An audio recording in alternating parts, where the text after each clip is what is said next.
Insurance ay scam na bankrupt ngayong Cap Insurance. Nagkalisensya na si kuya kahit full payment man lang di pa nabalik sa kanila. Ano bang nangyari sa Cap o College Assurance Plan? At paano neto nayanig ang mga kumpanyang nag-o-offer ng mga educational fund, college fund, at saan ba ginamit ng kumpanya to yung in-invest na pera? Una, ang Cap kasi ay isang pre-need company, hindi siya insurance company. Ano bang pinagkaiba nila? Pre-need are locally created, samantalang ang insurance ay global scope.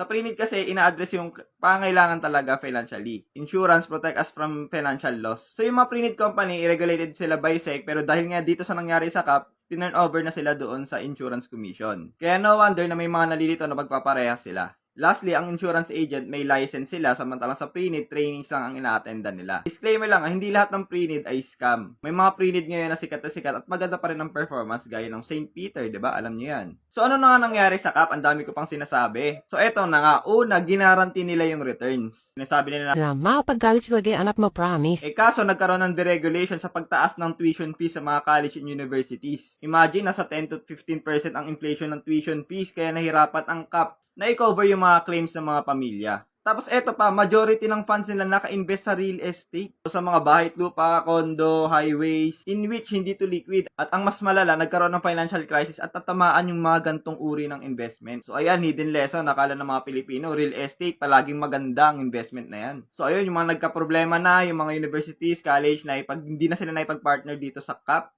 Pero good news, meron ng refund na mangyayari para sa mga pamilyang kumuha nito dati. So, dapat lang panagutan yan. Overall, important talaga na piliin natin yung kumpanya na kukuha na natin ng mga ganito. Sa mga insurance company kasi na nag-offer na ng college fund, nakalagay sa kontrata nila na hindi guaranteed yung return. Nakadepende siya kung saan naka-invest, like stock market, government bonds, corporate bonds, o kung anumang mga instruments. At kung mapapansin nyo yung top 10 insurance company, at ako nga, minsan preferred ko talaga top 5 na insurance company dito sa Pilipinas. Kasi wala kayong makikita sa contract nila na ginarantee nila to yung mga gantong bagay. Kung naghanap kayo ng legit na college fund educational plan para sa mga anak ninyo, at kung nagustuhan nyo yung mga gantong content, alam nyo na gagawin nyo.